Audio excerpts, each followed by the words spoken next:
হঠাৎ করে আমার ঘুম ভেঙে যায়। আমি ঘুম থেকে উঠে দেখি কাকিমা আমার সাথে কেমন যেন আচরণ করছেন। আমি বললাম, কাকিমা, আপনি আমার সাথে কি করছেন? কাকিমা আমাকে বলল, আমি তোমার সাথে কি করছি তুমি দেখছো না? তুমি এত কথা বলতেছ কেন? আমি যা করছি তুমি আমাকে তা করতে দাও। কাকিমার ধমকে আমি খুব ভয় পেয়ে গেলাম।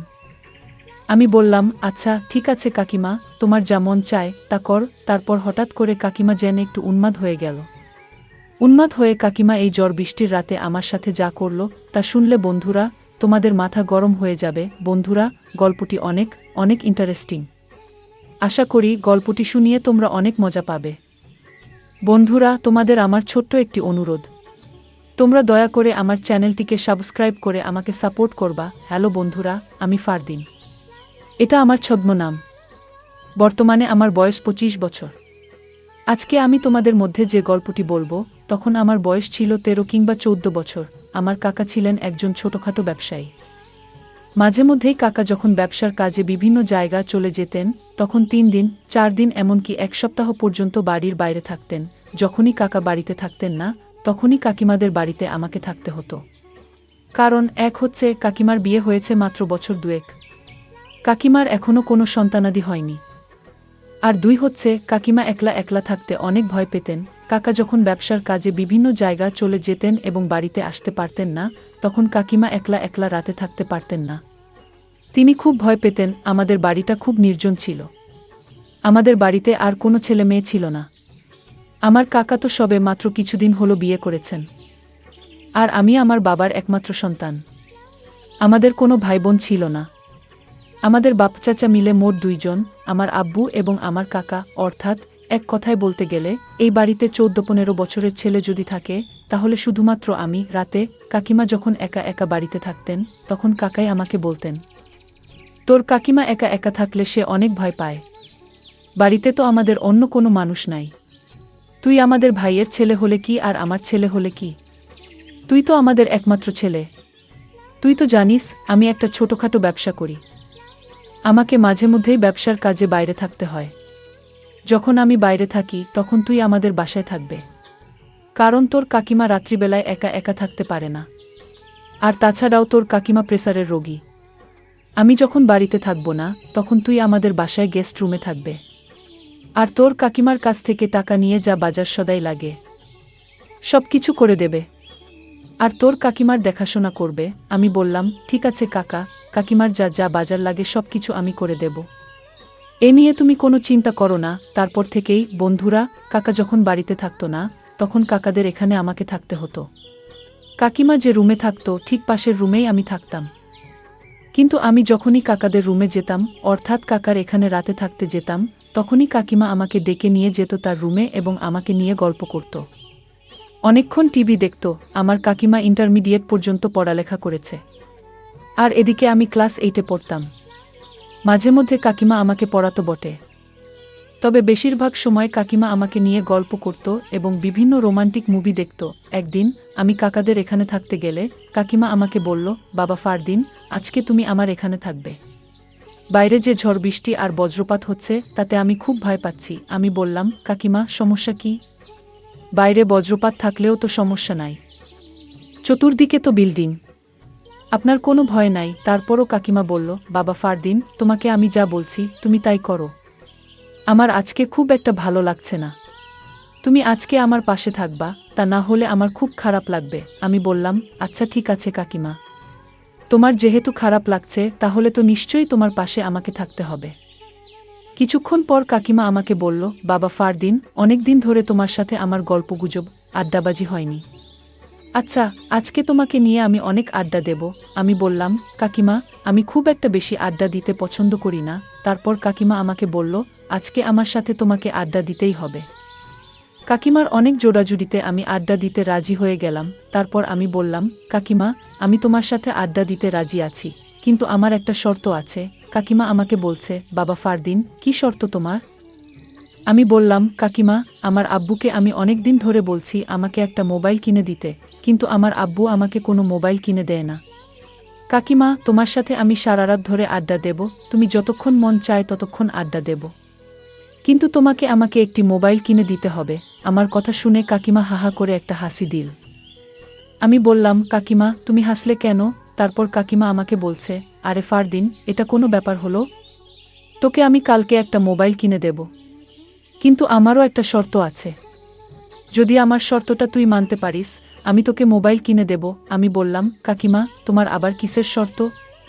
ঠিক আছে, যদি তুমি আমাকে মোবাইল কিনে দাও, তাহলে তুমি যে কোনো শর্ত দাও, আমি মেনে নেব। তারপর কাকিমা বলছে, আচ্ছা ঠিক আছে, তাহলে আজকে রাত্রে আমি যা বলি তুই সেটা করবি। আমি বললাম, আচ্ছা ঠিক আছে, যদি তুমি আমাকে মোবাইল কিনে দাও, তাহলে তুমি যা বলবে আমি তাই করব। এভাবে কাকিমার সাথে কথা বলতে বলতে গল্প করতে করতে সময় কেটে যাচ্ছে, কখন তা বুঝতেই পারিনি। গল্প করতে করতেই আমি লক্ষ্য করলাম কাকিমা আমার দিকে কেমনভাবে যেন তাকিয়ে রয়েছেন। কাকিমার তাকানোর মধ্যে যেন একটা রহস্য লুকিয়ে আছে। আমি বললাম, কাকিমা যা মন চায় তা করুক, কাকিমা যা বলে আমি তাই করব, এর বিনিময়ে তো আমি একটা মোবাইল পাব। এই ভেবে কাকিমার শর্তে রাজি হয়ে গেলাম। তারপর আমি কাকিমাকে বললাম, কাকিমা এবার বলো তোমার শর্তটা কি? কাকিমা বলল, আরে ফারদিন, এত তাড়াহুড়ো করছিস কেন? আস্তে আস্তে তোকে আমি সব বলছি।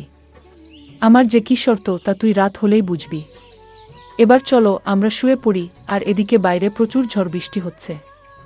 কিছুক্ষণ পর কাকিমা আমাকে বলল, বাবা ফারদিন, আজকে আমার খুব খারাপ লাগছে। এই যে এই মলমটা নাও, এই মলমটা নিয়ে আমাকে একটু মাথায় মালিশ করে দে, তাহলে মনে হয় একটু ভালো লাগবে। তারপর আমি আর কি করব, বাধ্য ছেলের মতো হয়ে কাকিমার মাথায় মালিশ করতে শুরু করলাম। একদিকে আমি মালিশ করতেছি, আরেকদিকে কাকিমা কেমন যেন অদ্ভুত অদ্ভুত আওয়াজ করতেছেন। আমি বললাম, কাকিমা তুমি এরকম অদ্ভুত আওয়াজ করতেছ কেন? কাকিমা বলছে, আরে বাবা তুই এটা বুঝবি না, তোকে যা বলছি তাই কর। আমি বললাম, ঠিক আছে কাকিমা। এই বলে বাধ্য ছেলের মতো কাকিমার শিখানো অনুযায়ী আমি তাকে মালিশ করতে শুরু করলাম। এভাবে মালিশ করতে করতে কাকিমা হঠাৎ করে ঘুমিয়ে পড়লেন। আমিও ঘুমিয়ে পড়লাম। গভীর রাতে ঘুমের মধ্যে আমি অনুভব করলাম কেউ আমার সাথে যেন ভিন্নরকম কিছু করার চেষ্টা করছে। এরকম পরিস্থিতিতে হঠাৎ করে আমার ঘুম ভেঙে যায়। আমি ঘুম থেকে উঠে দেখি কাকিমা আমার সাথে কেমন জানি করছে। আমি বললাম, কাকিমা আপনি আমার সাথে কি করছেন? কাকিমা আমাকে বললেন, আমি তোমার সাথে কি করছি তুমি দেখছো না? তুমি এত কথা বলতেছ কেন? আমি যা করছি তুমি আমাকে তা করতে দাও।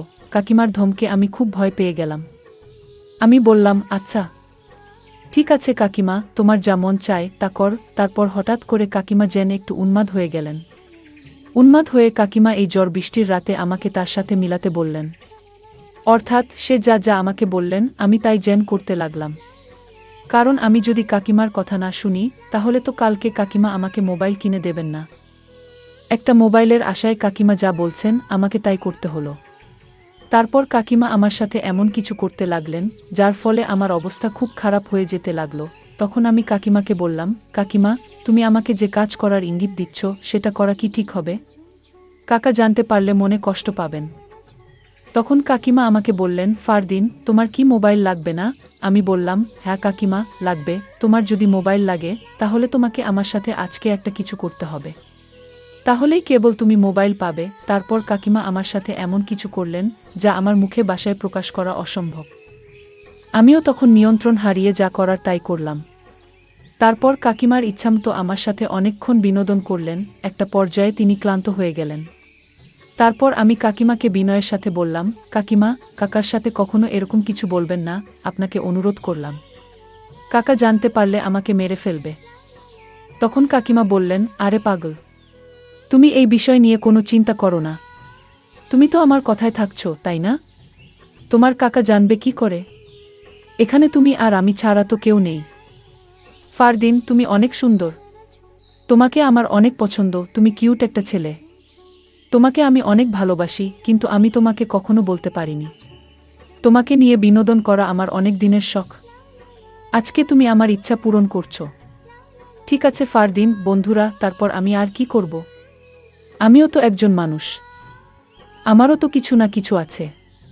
তারপর যা হওয়ার তাই হলো। অনেকক্ষণ বিনোদনের পর ক্লান্ত হয়ে পড়লাম। বন্ধুরা, দিনটি ছিল আমার জন্য অনেক রোমান্টিক স্মরণীয়। বন্ধুরা, আজকে এ পর্যন্তই। আমি আবার আসবো তোমাদের মধ্যে নতুন কোনো গল্প নিয়ে। বন্ধুরা, ভিডিওটি যদি ভালো লাগে তাহলে একটি লাইক দাও।